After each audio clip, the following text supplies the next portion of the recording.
That's how you write music. You just set it off like that. I don't know. I watched the Hollywood, the fucking behind the music, and like he hid for 2 years. Didn't he go like Luxembourg? Yeah. He went to somewhere fucking that nobody thinks of going. Did blow. Took a big bag of coke with him and a hat. This hat that everybody's wearing now, thinking they're bad. Took a hat. He took a hat with him. Some coke and a hat. Coke and a hat, and he went over there. And I mean, I don't know. It's always fucked with me too. Like, when I came from Cuba, that was the first music I really was turned on to.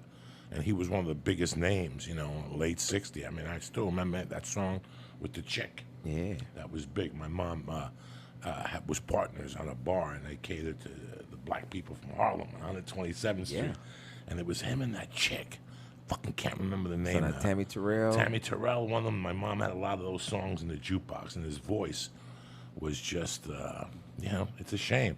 And when I heard that song that they robbed, I knew that was a Marvin Gaye song, but I'm like, the audacity of Pharrell. Oh to my even God. Say like what are you talking about? You thought it up, or whatever his excuse was ridiculous. And then for what's his name to sing dumb fuck, and to sing dumb it fuck. and like, oh, I don't know that this Marvin Gaye. Your father knew it was Marvin Gaye. You should have asked your father who wrote all these theme songs. Who is this? It's Marvin Gaye. What are you talking about, That Robin sounds Thicke? a little Marvin Gaye-ish there. I fucking, as soon as I heard what I was confused was because everybody samples today. Yeah. So I thought they were sampling. You still pay rights to it, and I'm cool with that. Hey, you want to sample music to make yours better? What's the Velvet Rope? Janet Jackson. Janet Jackson. On one of those songs on that album, she samples War. Cisco Kid. Fucking brilliant. Yeah. Brilliant. I'm in. Everybody sampled James Brown. I don't mind. Everybody's sampled James Brown. As long as you include it in that beat, I hear that bass, I'm cool with it. But when I heard that, and then I heard there was a lawsuit. Listen, man, what's that dude that last week stuck up with a Confederate flag? Kid Rock. Oh, okay, he you did? take Kid Oh, okay. Rock. If I take Kid Rock and sit him down right now, I could quiz Kid Rock on any style of music. Prince, he will thump your ass. Didn't Prince do a tour where you could yell out music, $2.50 a ticket, and he would play it? That means when you have that ability, you've listened to everything at least one time. Everything. And you're musically inclined, so you'll pick it up.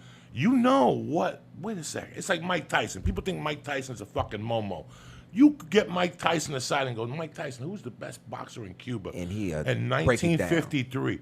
He will start dropping shit on you that you'll sit there and go, how does this fucking guy know this? Because this is what they've committed themselves to. They want, once you become a true motherfucker like that in that realm, Pharrell. Come on, I had more faith. I thought They that should have took him off the voice as soon as he did that. Yeah. Come here, sir. You in the hat. You in the fucking hat that you stole from Marvin Gaye, from his fucking. You even took the idea from Marvin Gaye wearing a cool hat. Because if you really look at it, Marvin Gaye wore the Charles Bronson cap in the 60s and looked cooler than a fucking, without the gold tee and the gold earrings, just a fucking Bronson hat. There's even a picture of him twisting that motherfucker in a white neighborhood. Are you fucking kidding me? That's how, that style they have now, that's his. He was wearing the hat with the leather jacket and the pea coat. Yeah. And the fucking pea coat in the fucking 60s. Yeah. That's how cool Marvin Gaye was. You remember the album cover with him with the big silver boots? He had an album cover with some huge silver boots. He's sitting down, and he has on a little red beanie.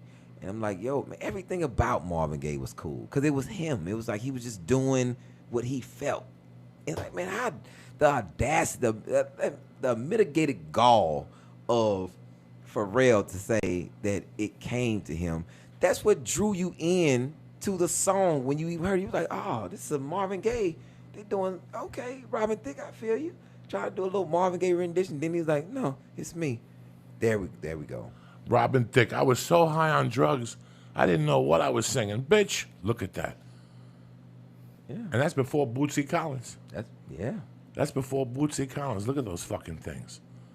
Red beanie on, blue jean jacket. Now, what year is this? Let me look it up. Look it up. Because if you know anything about black people, they looked at that picture and said, oh, he's losing it. Nah. Marvin Gaye's losing it to those silver boots Only Earth, Wind, and Fire was busting those shit out in the early 70s. And then Parliament, if you had Parliament Funkadelic, that's right. You had my man George Clinton, which is George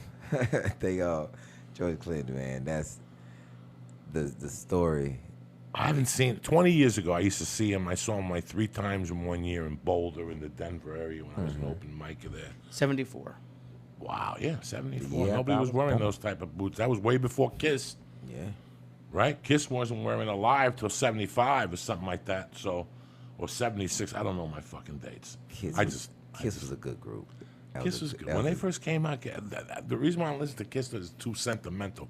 My best friend growing up died, and he was a big Kiss dude. Yeah. And after he died, Kiss died with me. It was like, you know what? I don't want to hear Kiss no more. We put that album in his casket and moved that motherfucker on to the next life. He's up there right now, jumping up and down, listening to that Kiss stuff. Let me tell you something, man. I watched the. As soon as you did it, as soon as Ari told me, I watched it. Siddiq, the fucking prison riot thing. And it was funny because I was laughing, but I was laughing at different things than people were laughing about. You really touched on little things that brought me back to being inside. Let me ask you something. In a real world, it wasn't that bad being inside. You had a fun time. Man, guys like you and me. That's the thing that I never get a chance to say, that I had a good time. It's like I grew up there. I learned. I was 19. You were 19 when you went in. Yeah, 19. And 25 when you came out. 25 when I came out. I was 25 when I went in, 26 when I went in, and 27 and a half, 28. I did 2 years all together with everything because they reconsidered my sentence, right? Because there was like the first time I got all these letters, and it was a very, I got like 800 letters sent from New Jersey. You know, New Jersey's a crooked state, so. But I look at my time now, man, and I got to tell you something. Even in diagnostic, where I always tell people, I told Bert Crash, I go, listen, if you think black people talk in movie theaters, don't go to diagnostic. Don't go to diagnostic. Because it's all night long. It's all night. Brothers are yelling, and from the 6th floor, they'll yell down, Little Neg, what's going on, baby boy? Nothing, Big G. Yeah. Just doing our thing. What's going on with that? And they're having a conversation at 2:30 in the morning, like you're not even in the room.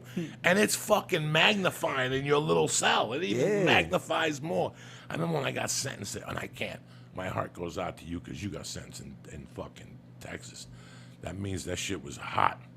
Super hot. Super hot. And there ain't no. You have to work. Do they have AC in jails? Fuck AC. What AC? We're going in like fucking Marines. You understand me? Welcome to church, motherfucker.